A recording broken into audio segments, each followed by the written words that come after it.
다 함께 사도신경 하심으로 2025년 9월 1일 월요일 온라인 아침 기도에 하나님께 올려드리겠습니다. 전능하사 천지를 만드신 하나님 아버지를 내가 믿사오며 그 외아들 우리 주 예수 그리스도를 믿사오니 이는 성령으로 잉태하사 동정녀 마리아에게 나시고 본디오 빌라도에게 고난을 받으사 십자가에 못 박혀 죽으시고 장사한 지 사흘 만에 죽은 자 가운데서 다시 살아나시며 하늘에 오르사 전능하신 하나님 우편에 앉아 계시다가 저리로서 산자와 죽은 자를 심판하러 오시리라. 성령을 믿사오며 거룩한 공예와 성도가 서로 교통하는 것과 죄를 사하여 주시는 것과 몸이 다시 사는 것과 영원히 사는 것을 믿사옵나이다. 아멘. 찬송가 8장 찬송하시겠습니다.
하나님 아버지 감사합니다. 어제는 거룩한 주일 예배를 통해서 새로운 영적 힘을 주시고 또 새로운 한 주간을 믿음으로 시작할 수 있도록 은총 내려 주심을 감사드립니다. 또한 이 새벽에도 주께서 친히 저희들을 깨워주셔서 예비하신 말씀을 통해 부어주시는 하늘의 지혜로 한 주간 동안 살아갈 수 있도록 은총 내려주심도 감사드립니다. 주님, 이 시간에 주께서 부르심에 순종함으로 주 앞에 나와 주님께서 예비하신 생명의 말씀을 받고 하루를 시작하기를 원합니다. 오늘 베푸시는 말씀을 통해서 영적인 지혜와 영적인 능력으로 충만하게 채워주셔서 어떤 환경에서도 흔들리지 않는 믿음으로 승리하는 하루와 한 주간 되게 하여 주옵소서. 감사드리오며 우리 주 예수 그리스도 이름으로 기도드리옵나이다. 아멘. 자, 이 시간에 하나님이 주시는 말씀은 요한계시록 15장 1절부터 8절까지 말씀 보겠습니다. 자, 화면을 보시면서 요한계시록 15장 1절부터 우리 함께 합독하시겠습니다. 또 하늘에 크고 이상한 다른 이적을 보매 일곱 천사가 일곱 재앙을 가졌으니 곧 마지막 재앙이라 하나님의 진노가 이것으로 마치리로다. 또 내가 보니 불이 섞인 유리바다 같은 것이 있고 짐승과 그의 우상과 그의 이름의 수를 이기고 벗어난 자들이 유리바다 가에 서서 하나님의 검은 고를 가지고 하나님의 종 모세의 노래 어린 양의 노래를 불러 이르되 주 하나님 곧 전능하신 이시여 하시는 일이 크고 놀라우시도다. 만국의 왕이시여 주의 길이 의롭고 참되시도다. 주여 누가 주의 이름을 두려워하지 아니하며 영어롭게 하지 아니하오리이까. 오직 주만 거룩하시니이다. 주의 의로우신 일이 나타났음에 만국이 와서 주께 경배하리이다 하더라.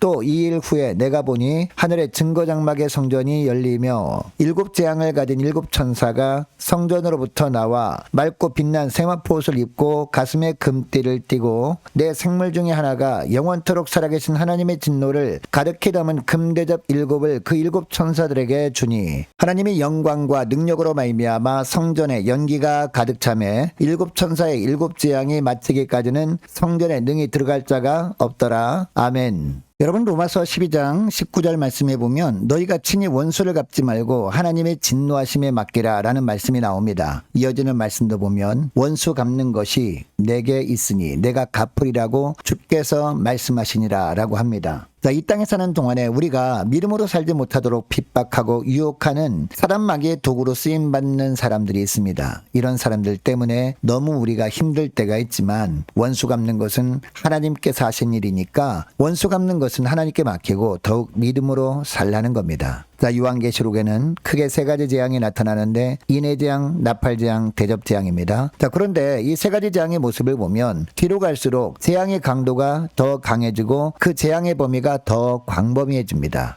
인해재앙에서는 생명체 약 3분의 1이 죽습니다. 그런데 나팔재앙에서는 3분의 1이 죽음과 함께 심판이 우주적으로 확정됩니다. 그리고 대접재앙에서는 모든 것을 다 쓸어버리는 완전한 심판을 하시는 모습이 나옵니다. 그런데 이 마지막 대접재앙의 특징이 있는데 대접재앙은 성도의 기도를 하나님이 들으시고 실행하시는 심판이라는 겁니다. 자, 계시록 8장에 보니까 어린 양 예수 그리스도 앞에 엎드려 있는 네 생물과 24장로들의 손에 검은구와 성도들의 기도인 향이 가득한 금대접이 들려 있습니다. 그리고 계시록 8장 3절 하반절을 보면 향연이 성도의 기도와 함께 천사의 손으로부터 하나님 앞으로 올라가는지라 라고 합니다. 그리고 이어지는 8장 4절도 보면 천사가 향로를 가지고 제단의 불을 담아다가 땅에 쏟음에 음성과 번개와 지진이 나더라 라고 합니다. 어떻게 보면 이 구절에 이어지는 말씀이 오늘 우리가 읽은 15장 7절 말씀인데 이 구절을 보면 성도들의 기도가 향연이 되어 하나님의 보좌 앞으로 올려졌는데 성도들의 신원하는 기도, 즉 이 땅에서 억울하게 순교를 당하면서 하나님께서 악한 세력들을 심판해 주시기를 간구하는 기도를 하나님께서 받으신다는 내용입니다. 그런데 15장 7절에 또 보면 하나님의 진노를 가득히 담은 금대접 일곱이 나오는데 성도들이 계속 신원하는 기도를 할 때마다 하나님의 진노가 차곡차곡 쌓인 겁니다. 계속 쌓여서 이제 흘러넘치게 된 금대접을 일곱 천사에게 줍니다. 여러분, 이것은 어떤 의미일까요? 성도들의 억울함을 풀어주기 위한 일을 하나님께서 천사들을 통해서 시작하신다는 겁니다. 그러니까 순교한 성도들, 그리고 순교적 삶을 살면서 부르짖어 기도하는 성도들의 부르짖는 기도에 대한 응답으로 하나님께서 이 땅에 내리시는 심판이 마지막 재앙이라는 겁니다. 자, 1절 중반절부터 보니까 일곱 천사가 일곱 재앙을 가졌으니 곧 마지막 재앙이라 하나님의 진노가 이것으로 마치리로다 라고 합니다. 여러분, 하나님의 진노가 이것으로 마친다는 이야기는 성도들을 박해하고 하나님의 구원의 손길을 외면하던 악의 세력이 단 한 사람도 남지 않도록 전부 징벌하신다는 겁니다. 여러분, 이런 사실을 통해서 우리가 깨닫게 되는 것이 있습니다. 이 땅에서 고난받는 주의 백성은 악의 세력이 당장 이 땅에서 제거되지 않는다고 실망할 필요가 없다라는 겁니다. 성도들이 해야 할 일은 바로 그때 기도의 무릎을 꿇는 것이구나 라는 겁니다. 여러분, 우리가 믿음 때문에 당하는 핍박이 너무나 오래일 때, 자, 우리 입장에서는 너무나 힘이 듭니다. 심지어 박해를 받다가 삶이 펴지도 못하고 죽임당하는 순교자들을 보면서 하나님은 이 세상에 있는 악의 세력을 가만히 내버려 두시는 것 같은 그런 생각이 들 때가 있습니다. 하나님은 과연 살아계시는가? 하나님은 왜 이런 악한 세상을 보면서 침묵만 하시는가? 이해가 되지 않을 때가 있습니다. 그러나 하나님은 결코 악한 무리들을 가만히 내버려 두시지 않으시고 바로 그 순간에 성도들의 기도를 기다리고 계신다는 사실입니다. 하나님은 다른 어떤 것보다도 성도들의 온전함과 순결함, 기도의 겸손함에 더 관심이 있으십니다. 결국 하나님은 그 성도들의 순전한 기도를 받으시고 이 땅을 의롭게 심판하실 때가 되면 모든 악한 세력들은 영원히 소멸될 것입니다. 그리고 그 순간에 하나님의 백성들은 승리의 노래를 부르게 될 겁니다. 여러분, 이것을 2절 3절에 보니까 불이 섞인 유리바닷가에 서서 부르는 하나님의 종 모세의 노래, 어린 양의 노래라고 하고 있습니다. 여러분, 여기서 모세의 노래라고 하는 특별한 이유가 있습니다. 하나님이 이스라엘 백성들을 출애굽하게 하시고 홍해를 건너게 하신 이후에 이스라엘 백성들을 괴롭히던 애국 군대는 다 홍해에 수장시켜버리신 하나님을 찬양하게 했던 것을 생각나게 하시는 겁니다. 여러분, 이 땅에서 박해 가운데 있는 믿음의 사람들도 장차 하늘에서 이스라엘 백성들이 홍해를 건넌 이후에 찬양했던 것과 동일한 체험을 할 겁니다. 장차 하나님의 최후의 심판을 하실 때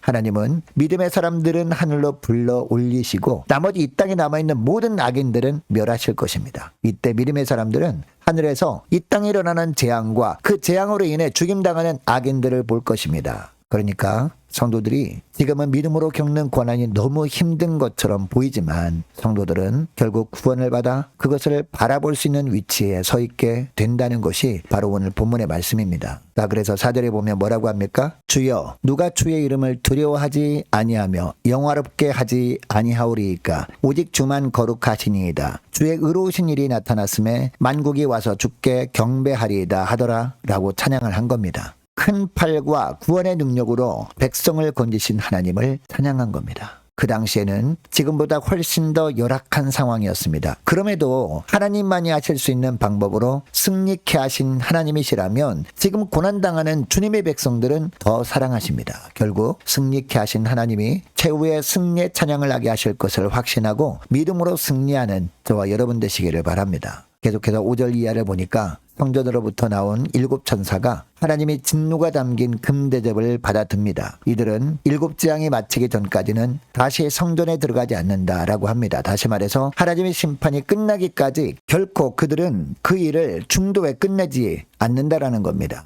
마지막에 임할 심판이 얼마나 엄히한 것인지를 보여주고 있는 겁니다. 여러분, 하나님은 지금도 성도의 기도를 받으십니다. 그리고 그 기도를 받으셔서 이 땅의 공의로운 심판을 시행하시는 하나님이십니다. 여러분, 이것을 기억하시고 오늘 기도할 때 이렇게 기도했으면 좋겠습니다. 하나님, 오늘 하루 믿음으로 인한 고난 때문에 아무리 힘들어도 주님 앞에 무릎을 꿇고 주님의 말씀을 온전히 신뢰하면서 원수 갚는 것은 주님께 온전히 맡겨버리고 믿음으로 인내하며 승리하는 복된 하루와 한 주간 될 수 있도록 은총 내려 주옵소서. 간절히 기도하는 이 새벽 될 수 있기를 축복합니다. 계속해서 기도하기를 원하는 것은요, 한 주간 동안 각 가정의 직장과 사업장들을 위해서 함께 기도하기를 원하고 모든 구역 식구들과 저와 여러분을 위해서 각 가정의 자녀들을 위해서 함께 이 시간에 기도하기를 원합니다. 오래 세워진 일꾼들을 위해서 또한 교회 재정을 위해서 이 시간에 함께 기도하기를 원하고 유초등부 중고등부 청년부를 위해서 남녀 전도회와 각 구역을 위해서 이 시간에 함께 기도하기를 원합니다. 또 많은 환우들이 있습니다. 특별히 임광빈 목사님 신장 담석 제거 시술을 잘 받을 수 있도록 함께 기도하기를 원하고 취업을 앞둔 청년들을 위해서 선교사님들 가정들 또한 나라와 민족을 지켜 주옵소서 함께 기도하기를 원하고 우리 함께 가는 교회 앞날을 위해서 저와 여러분이 가지고 나온 기도 제목을 놓고 함께 이 시간에 기도하기를 원합니다. 기도하겠습니다.